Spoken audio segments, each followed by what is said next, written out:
Welcome back to How to Be a Better DM, the official podcast of Monsters.rent. I'm Justin Lewis.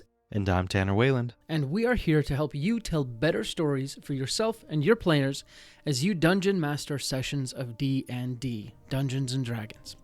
We'd like to give you some quick announcements. We actually have one before the show, and then after the show, if you want to stick around, we have some more announcements then as well. But first, let's talk about this. Tired of being alone? Are you tired of not having any of your players understand you? Are you tired of never truly belonging? Well, you're in luck. All you need to do is join the Guild. The Guild is a unique and exclusive experience that is only open to Dungeon Masters. It is a full community focused on helping ease your DMing burdens. Want to meet other DMs? Join the Guild. Want to discuss your homebrew ideas with people who would appreciate it instead of just telling your cat? Join the Guild. Want to find a place where all your wildest dreams will come true? Join the Guild. Go to monsters.rent/guild and sign up today for free. Wait, that can't be right. Chuck, can you check this again? Is this supposed to be... What? Oh, they're serious? It's free? Oh, okay. All right. Yes, go to monsters.rent/guild and sign up today for free, even though they are crazy for giving this away for free. Common side effects may include burping, sneezing, laughing, breathing, hearing, listening, tasting, farting, critting, sarcasm, and in extreme cases, explosive diarrhea. Awesome. With that out of the way, we can get into today's show. There you are, a new DM. You just finished your first session and you couldn't feel better about it. Oh wait, except as you look at the table strewn with minis, dice, and all the leavings after a first game, you realize something. Sure, your players enjoyed the whiteboard and all the art that you laboriously worked on for them. However, there's a little lack of dimension to your table. You don't see any scrolls. You don't see any trees on the board. You certainly don't see any dungeons or dragons. And what are you there for anyway? Well, you decide something. Next time, you're going to fix it. You're going to have props. You're going to have scrolls to fill the entire table. You're going to have walls that you can rearrange to make many different types of dungeons. As you get excited over this new resolution, you realize, wait, you have a job. You have a family. You have friends. You have other hobbies. Where are you going to find 1 billion hours, or conversely, $1 billion to make all of this happen? What do you do? Welcome to How to Be a Better DM. My name's Tanner Wayland, and I really appreciate you listening today. Today's topic about homemade props in D&D and when to use them and what their purpose is. We're going to get to that in a second, but I just want to talk a little bit about how the podcast is going. Honestly, we really appreciate all of you who are listening regularly. It really astounds us that we have anybody listening, and we really appreciate that. Recently, we've been having a few guests on our podcasts, and honestly, it's been so great. We love talking with other passionate people who care about making people the best DMs they can be. And so, honestly, keep an eye out for those episodes. We plan on keeping those coming. Otherwise, we did have our May one-shot D&D session in June recently. I was sick through the end of May, so we had to push that back a bit. For anybody who missed that or who had to wait a bit, I'm very sorry about that. Regardless, thank you for your patience. I'm going to have the link in the description of this episode where you can sign up if you want to be on a future one shot. If you're not in the next one, we'll definitely get you, you're on the queue, and we try and get to you pretty soon. Other than that, we do have our monthly newsletter. We're going to be putting out one here in the next week, I believe. But we just try and have a little bit of, how we're doing as podcasts, some ideas. and just in general, it's a great way to stay in touch. But yeah, I'm going to also have a link in the description for where you can subscribe for that. Otherwise, definitely reach out to us on Instagram if you have any thoughts. We're always looking for new topics, or more guests who would also enjoy talking about it, about D&D and DMing and everything that's important to us. So honestly, reach out to our Instagram. It's at How to Be a Better DM. Just like the name, we got pretty lucky that way. But yeah, otherwise, let's just hop right into the topic. So, props. Here's a question. Do you need props? The short answer is no, right? These games are typically used in the imagination. And in fact, if you've ever listened to an actual podcast where they play a D&D session, you can get a lot out of that, even though you don't see a board, you don't see what they're using, theater of the mind and all that. And so with that in mind, what do you do? Like, do you need props? No. Do they help? Heck yes, they do. I think everybody remembers the first handout they got from an early DM in their life, right? Like they go into an abandoned house and suddenly your character in the game finds a note, which is, normal. But then the DM pulls out an actual piece of paper. It looks rustic. It's got, fraying around the edges, or it's got that in the oven kind of look, right? Where the edges are kind of crackly and a little burnt. I think everybody remembers that, and everybody really got immersed. And that's the real point of a prop in D&D, whether that's, terrain or a prop outside of that. What I really want to get across today is, that it is worth it to have props, but also you can't expect to have all the props you'd ever want, right? For example, some of the people listening to this are like, oh, hey, Tanner, I'm good. I've been making props for years. I know how to make everything from a paper handout to an actual dragon mini that takes up a good quarter of the table that we're using. Those people who know how to make an actual village just from scratch, whether that's from foam or actual wood or 3D printing, whatever it is. There's a lot of skilled people out there, and I realize that some of them are listening and they're set. They figured it out. I'm partially talking to those people, but I'm especially talking to the people who kind of look at props as if they're an all or nothing thing, where you feel like you can't exactly get into making props because you want to make so many that it's just, overwhelming, like even the thought of it.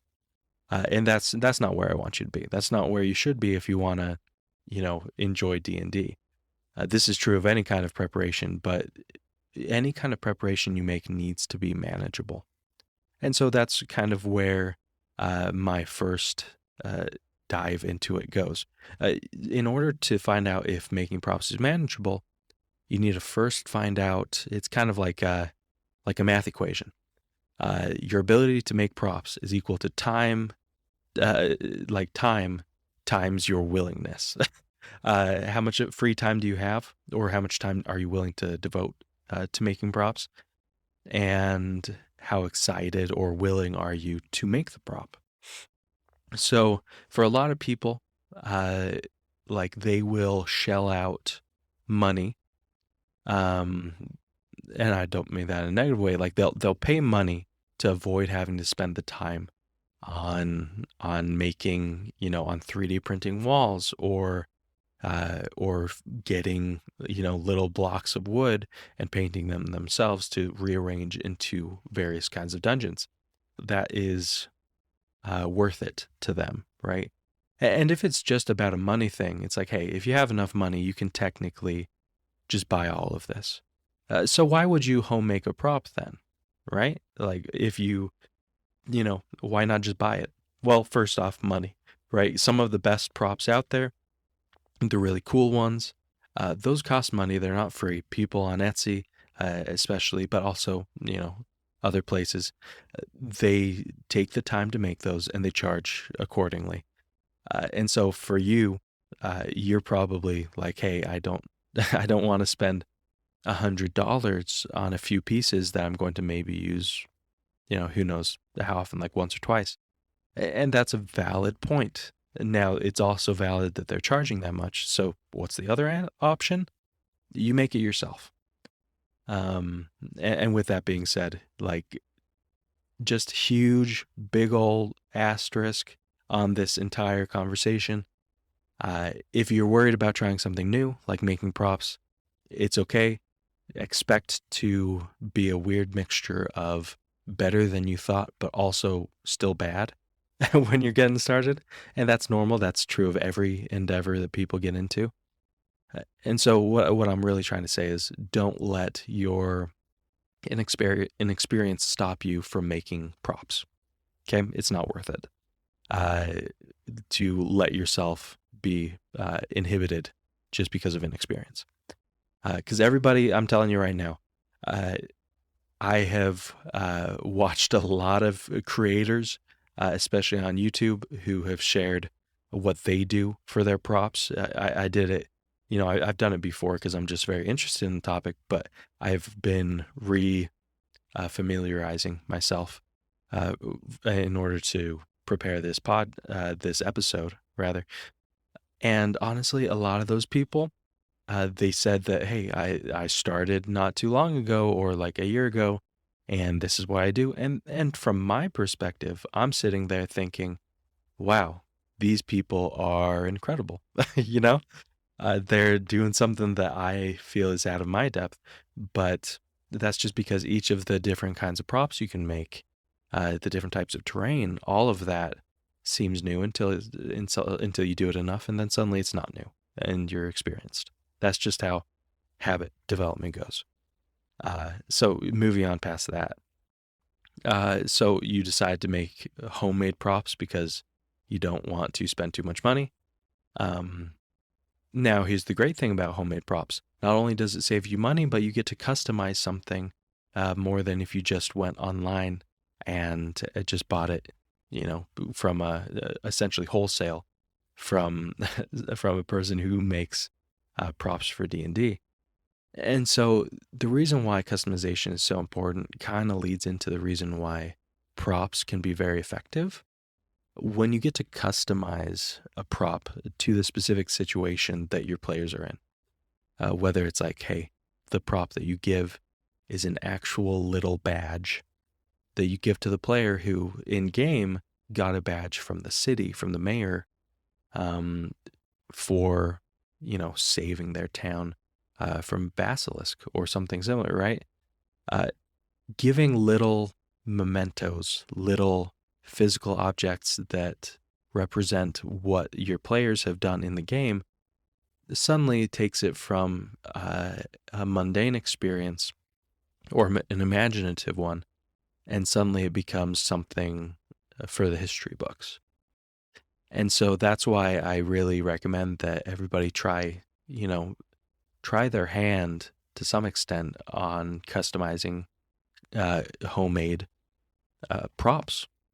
So let's say that you even have enough money that, I've talked in past podcasts, episodes rather, that I have used one of those tabletop TV screens, with a glass cover. And I've done that and I've really enjoyed it, obviously. But there's something special about making a prop. Even if you have all the money in the world, if your player, if you give that prop to them, then they're suddenly going to be like, oh my goodness, this person cares about me. They care about this campaign and they've made this thing for me. Especially if people's love language is, gift giving or gift receiving, then basically every game of D&D, you have a chance to just show that you care.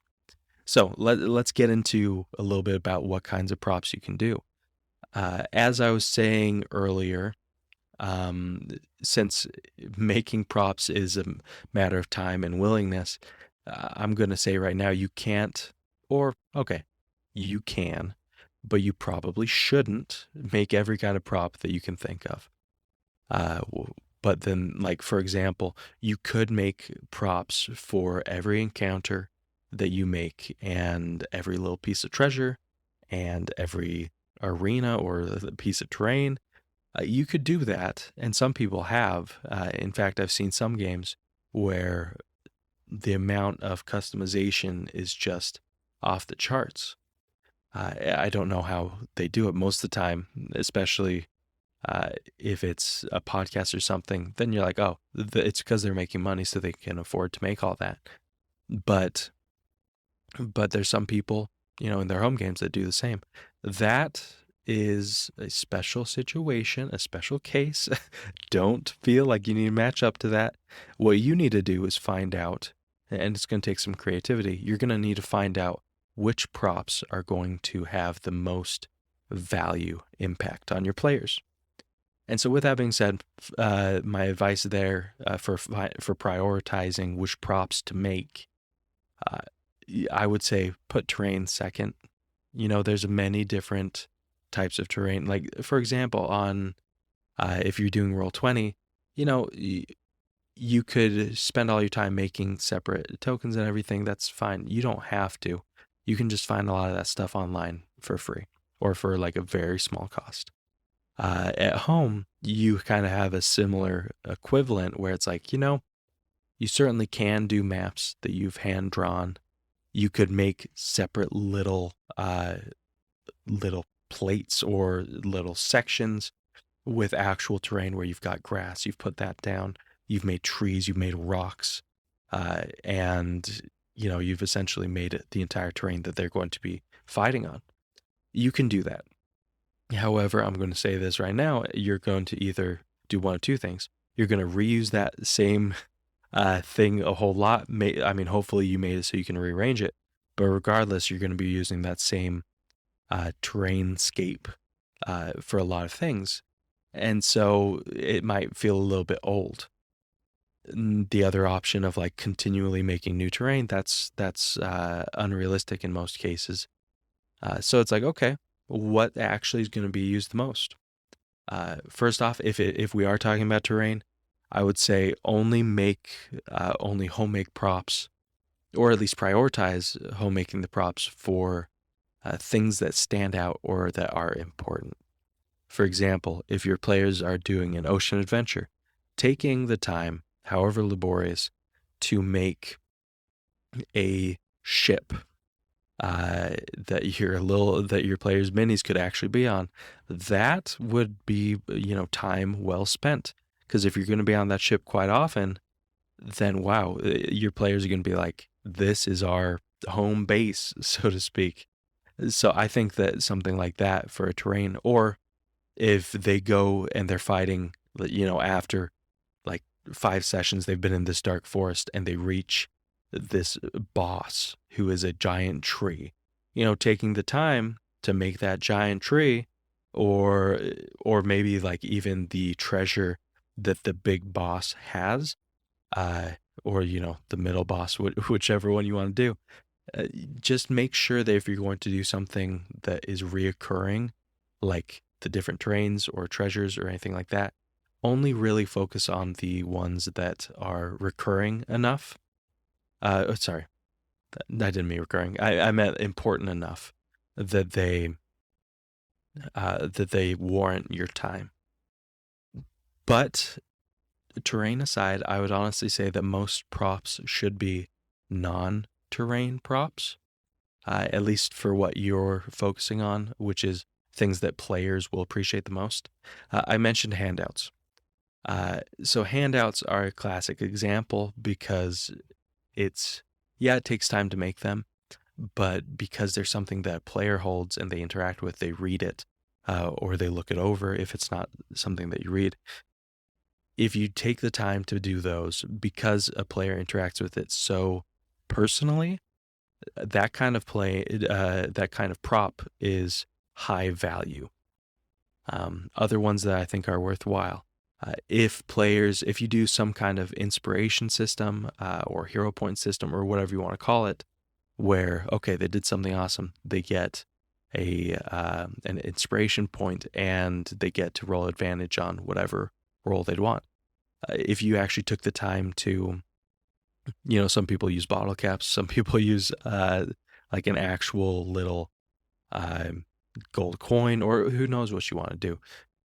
They use those as a way to be like, hey, this thing that you did has an actual weight to it. It's not just a random roll again thing. It's like, hey, I give it to you, you give it back once you use it. That's high value because players are doing it often. Some people have even, and I saw quite a few tutorials for this on YouTube if you want to see it. A lot of people for potions, because potions are always, they're in limited quantity. It often feels like some people will actually make a bunch of little potions in little vials or flasks, fake ones, obviously, just that you aren't supposed to drink, but they'll make those little potions and give it to players whenever they buy them. And then, of course, the players use them and give them back. Things like that, where it's a give-take or that a player holds on to, those can all be very meaningful. And so just to wrap this up, I think that there's a lot of different kinds of props that you can make. I'm not going to tell you all the different types. I will say that there's many different levels of quality.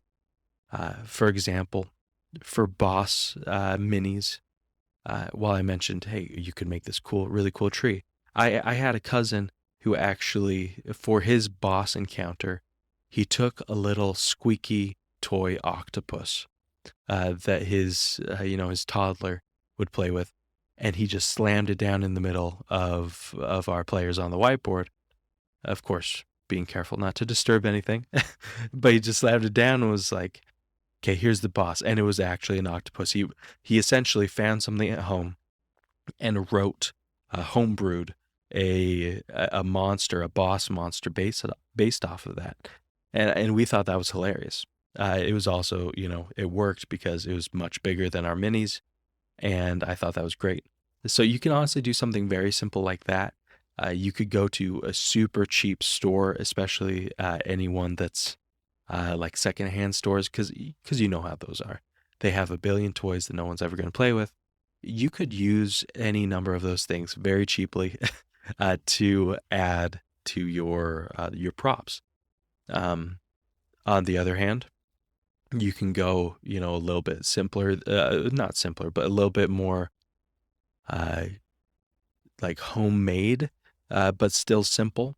For example, one person recommended, and he showed it in a video, and I've seen a few friends do this, something similar. But he took some Jenga blocks. You know Jenga, right? It's that game where you put the kind of, I'm trying to decide the shape for them, but I don't know. Essentially blocks, like a rectangle or like cubes that are elongated, just stacked on top of each other, and you try and take them and then, stack them on top, and it keeps going until it crashes. We all know Jenga, and I just butchered how to describe it. Regardless.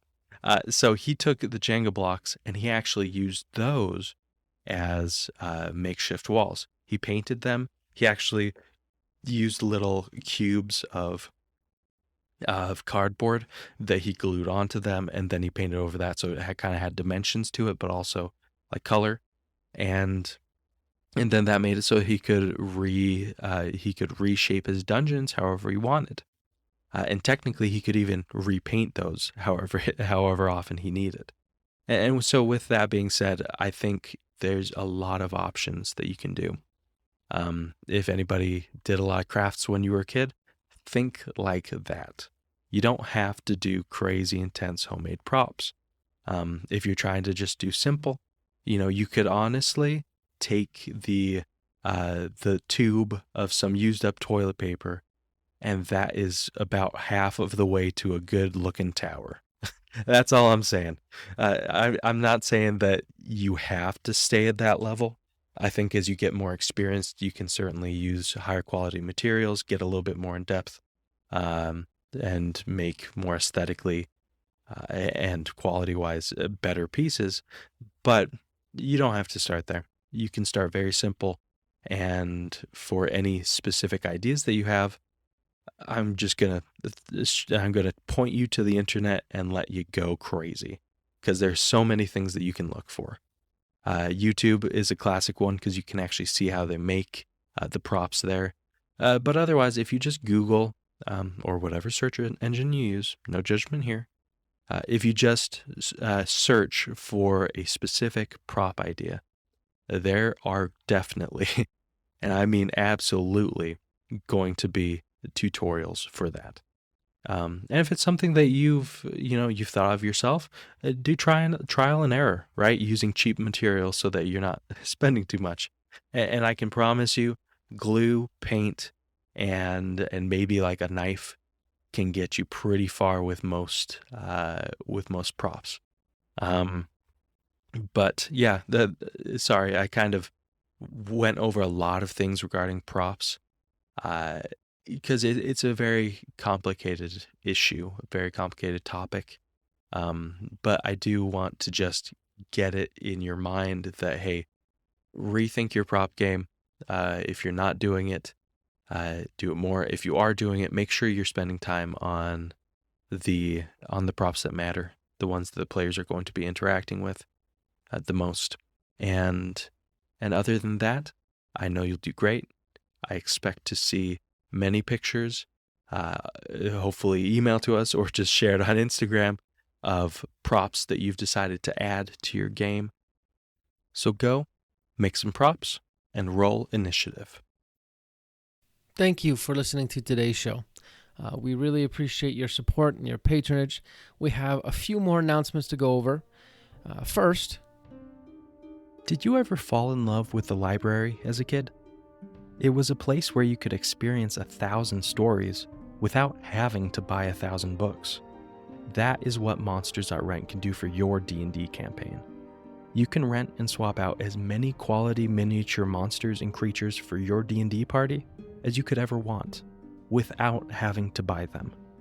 You can rescue villagers from a kobold camp, or lead your party through the fighting forest, or many more adventures.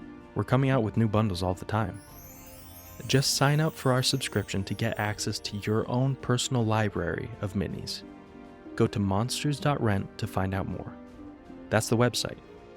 monsters.rent.